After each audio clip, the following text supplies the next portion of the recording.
रामकृष्ण हरे. सज्जन हो, आज आपणापुढे सभाशास्त्र या विषयावर विवेचन करणार आहे. मनाचे कान करून ऐका.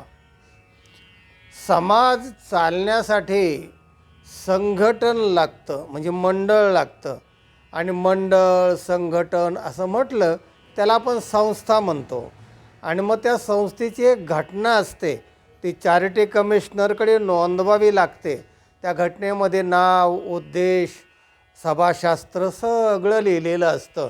आणि त्याप्रमाणे मग ते घटनात्मक पद्धतीने ते मंडळ, ते पुन्हा वरचं ग्रामपंचायत म्हणजे ते ग्रामसभा, तर त्या घटनेमध्ये सभाशास्त्र, सभा कशी चालावी, किती दिवसात बोलावी, त्याचे विषय काय असावेत, अनुमोदन कोण, सूचक कोण, त्याच्यावर विवेचन काय, या सगळ्या गोष्टी तपशीलवार लिहिलेल्या असतात.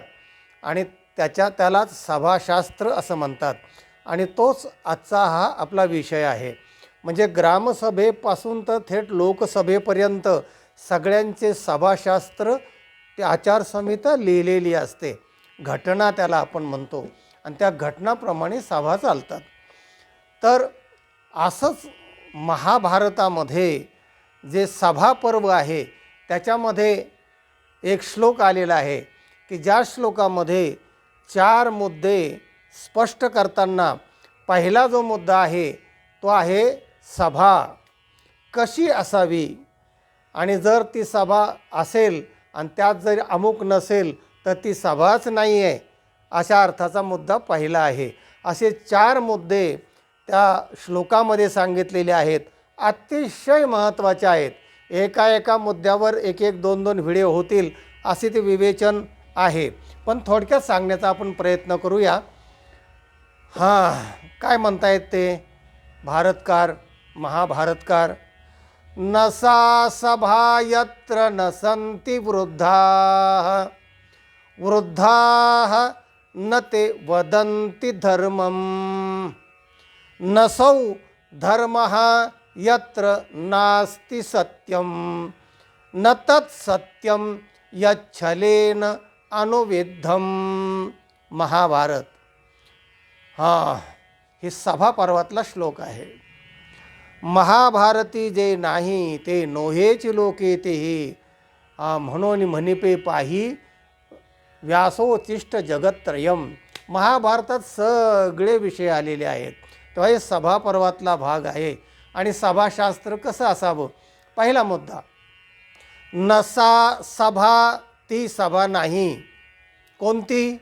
यत्र न संति वृद्धाः, ज्या सभेमध्ये वृद्ध माणसं नाहीत. मग ती सभा नाही. मग ते हुल्लड, चंगळबाजी, आरडाओरड वगैरे असली सभा, घोषणाबाजी, ते वृद्ध. यत्र न संति वृद्धाः सा सभा न, असा त्याचा पहिला मुद्दा. वृद्धाः न ते वदन्ति धर्मं, तर ते वृद्ध असावेत. पण ते वृद्ध कसे असावेत, तर पुढचा मुद्दा आहे की ज्या सभेमध्ये वृद्ध आहेत पण न वदन्ति धर्मम, खरं बोलत नाहीत, मुद्देसूद बोलत नाहीत, त्यांना सभाशास्त्र नीट माहिती नाहीत, पण वृद्ध आहेत, तर त्याचाही उपयोग नाही. वृद्ध आहेत ते खरे वृद्ध नाहीच आहेत. म्हातारे झाले म्हणून काय ते वृद्ध झाले असं नाही होत. त्याला ज्ञान असावं लागतं, ज्ञान समृद्ध असावं लागतं. तिसरा मुद्दा, न असौ धर्मः यत्र नास्ति सत्यम, धर्म बोलत नाहीत, धर्माला धरून बोलत नाहीत, ते वृद्ध नाहीत. आणि ते धर्म म्हणजे नेमकं काय, तर तिसरा मुद्दा, न असौ धर्मः यत्र नास्ति सत्यम, ज्याच्यामध्ये सत्य नाही त्याला धर्म असं म्हणत नाहीत. म्हणजे याच्या धर्माची पण व्याख्या तिसऱ्या मुद्द्यात केलेली आहे. न तत् सत्यम, चौथा मुद्दा, ते खरं नाही. यच्छलेन अनुविद्धम, जे छलाने युक्त आहे, कपटाने युक्त आहे, किंवा ज्याचा उद्देश कपटाचा आहे आणि दिसायला मात्र खरं आहे, धार्मिक आहे असं वाटतं, तर तो धर्म नाही, ते सत्य नाही. कारण ते छलेन अनुविद्धम, ते छलाने युक्त आहे, त्याच्यामध्ये कापट्य आहे, असा या श्लोकाचा धावता भावार्थ आहे. आता छळाने युक्त असणारं म्हणजे काय, आणि हे प्रत्येकाचं विवेचन जर सांगितलं, नसा सभा यत्र न संती वृद्धा. आता इथं वृद्ध म्हणजे नेमकं काय, तर ते ज्ञानाने समृद्ध असतील ते खरे वृद्ध आहेत. शरीराने वृद्ध असल्या म्हणजे तो वृद्ध असतो असं नाही. वय झालं म्हणून ती सोय असते असं नाही. वयोवृद्ध असतात, वयस्कर असतात काही माणसं, पण सोयस्कर नसतात. आजही विधानसभेमध्ये असे काही लोकसभेमध्ये लोक आहेत की तिथे पत्ते आणि गेम खेळताना त्यांचे मंत्रिपद गेलेले आहेत. वृद्ध आहेत ते, ते काय तरुण आहेत असं नाही. नावं सांगण्याची गरज नाही, सगळ्यांना जग जाहीर आहे ते. तेव्हा हे वृद्ध तिथे जाऊन काय करतात, त्यांना काय समजतं सभेतलं, आणि ते काय ते त्याला सभाशास्त्रच माहिती नाही. तेव्हा नसा सभा यत्र न संती वृद्धा. वृद्ध आहेत पण सभाशास्त्र माहिती नाही, त्या स्थानाचं महात्म्य माहीत नाही, सभेचे नियम माहीत नाही, घटनात्मक पद्धती माहिती नाहीत. असे वृद्ध ते खरे वृद्ध नाहीत. आणि वृद्धा न ते वदंती धर्मम. आणि जे बोलके आहेत, धर्मावी सत्य बोलतात असं भासवतात, पण त्याच्या आतमध्ये कपट असतं, ते खरं धार्मी नसतं. असे हे चारही मुद्दे आहेत. तर चारही मुद्द्यावर आपलं सगळं विवेचन करणं थोड्या वेळामध्ये शक्य नाही. तर आपण एका मुद्द्यावर एखाद्या मुद्द्यावर पाहू आणि आपला वेळ संपला की आपला व्हिडिओ थांबवूया. तेव्हा शेवटचा मुद्दा, न तत् सत्यम यच्छलेन अनुविद्धम, हा चौथा मुद्दा आहे. आणि हा श्लोकच मुळात महाभारतातला आहे. महाभारत म्हणजे दुर्योधनाची जी बाजू आहे आणि तिथे जे सगळे त्याचे सहकारी आहेत, तर ते सगळे कपटपणाने काम करणारे आहेत. त्या सत्य भासवतात, आम्ही सत्याने हे करतो असं भासवतात, पण त्याच्या आतमध्ये प्रत्येक मुद्द्यामध्ये कपट असतं. उदाहरणार्थ, कौरवाने पांडवांना लाक्षागृह मोठा बंगला बांधून दिला, वर लिहिलं बंधुप्रेम, आणि पांडवांना आम्ही हे चांगला महाल बांधून देत आहोत, असं सगळ्या लोकांना वाटतं काय बंधुप्रेम आहे, अरे आपण वाईट समजतो या दुर्योधनाने यांना, पण त्यांनी एवढं मोठं लाक्षागृह लक्षावधी रुपये खर्च करून बांधून दिलं, असं लोकांना जिकडे तिकडे वाटायला लागलं. पण लाक्षागृहामध्ये पांडव राहायला गेले की पेटून द्यायचं आणि त्यांना मारून टाकायचं असा उद्देश असल्यामुळे तो उद्देश लोकांना माहीत नसतो. लोक फक्त दृश्य स्वरूप पाहतात, वरवर पाहतात, आतमध्ये काय आहे लोकांना कळत नाही, अजून कोणालाच कळत नाही. तुमच्या मनामध्ये काय आहे किंवा शत्रूच्या मनामध्ये काय आहे, त्या अजून तरी मनाचा फोटो कोणाला घेता आला नाही. आणि म्हणून लोकांना वरचं पाहतातले काय काय वा, तर ते काय खरं नव्हतं. ते बांधून दिल्याच्या आतला जो उद्देश होता ना, तो खोटा होता. हे फक्त विदुराला, भगवान गोपालकृष्णाला हे माहिती होतं की यांचा हेतू चांगला नसणार, आणि म्हणून त्यांनी पर्याय शोधून ठेवला होता. जर त्यांनी लाक्षागृह पेटून देऊन पांडव मारण्याचा बेत केला, पेटलं लाक्षागृह, तर आतल्या आत गुप्त दारातून गुप्तद्वारावाटे त्या मार्गाने पांडवांना वाचवता आलं पाहिजे. म्हणून तशा प्रकारची सोय त्या दाराची एक करून ठेवली होती, आणि त्या दारातून पांडवांना बाहेर पडण्याची व्यवस्था अगोदर त्यांना सांगितलं होतं भगवंताने की असं झालं ना तर असं करायचं, त्यावेळी मी मदत करील. आणि झालं खरं तसंच. काय झालं, एक उत्तम आपला मागे व्हिडिओ झालेला आहे, त्यातलं एक चरण पहा. पहिलं, लाखाद्वार में पांडव बैठे, लाक्षागृह बांधून दिलं, पांडव राहायला लागले तिथं. पण जेव्हा लाक्षागृह गुप्त रूपाने पेटून देण्यात आलं, तेव्हा ते पांडव ज्या दारातून पळायचे त्या दाराच्या तिथे जवळ जाऊन बसलेले होते.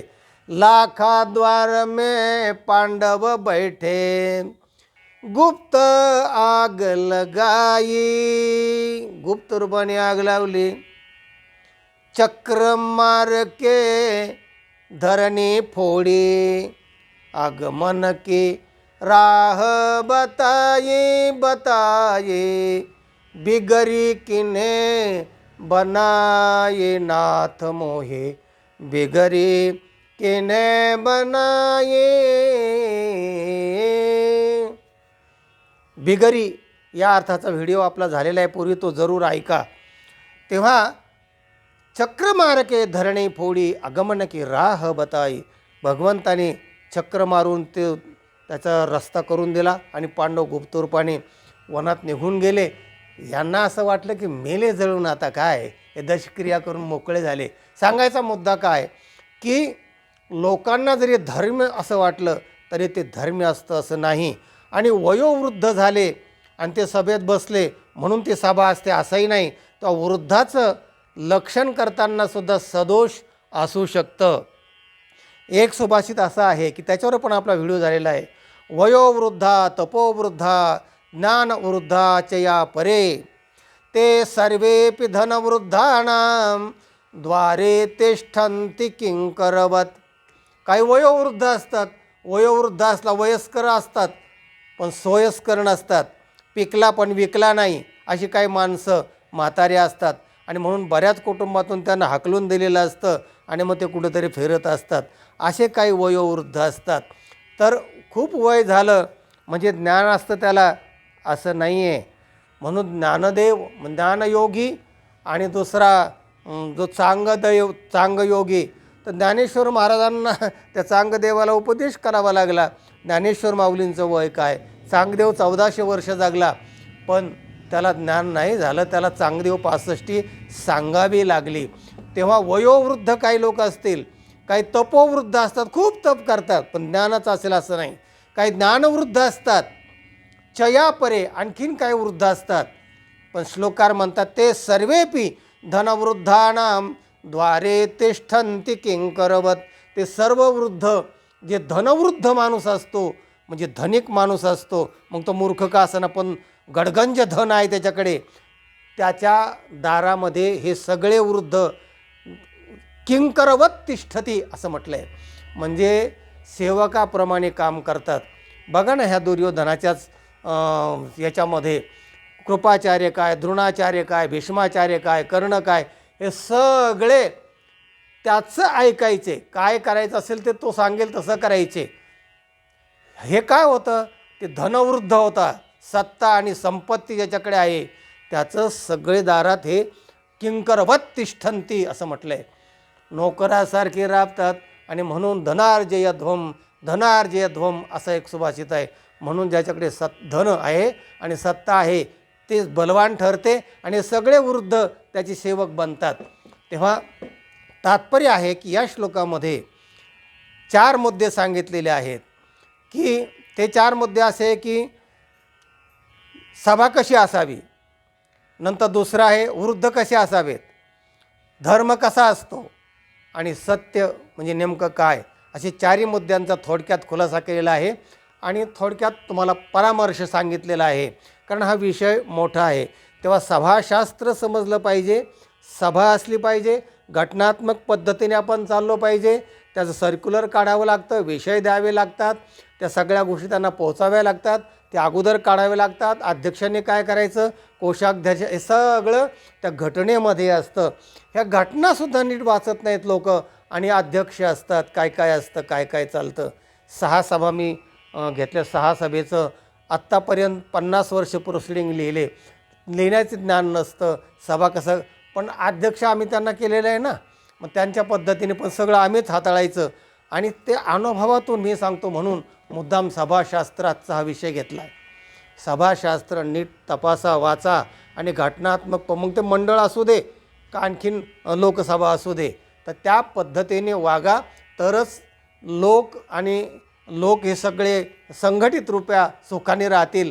नाहीतर मग आता जे दंगे धोपे सभेमध्ये सुद्धा पिस्तूल काय काढतात, मारामाऱ्या काय होतात, काय काय गेम काय खेळल्या जात, काय नाना प्रकार जे होतात ना, तर हे असे प्रकार अभद्र प्रकार होणार नाहीत.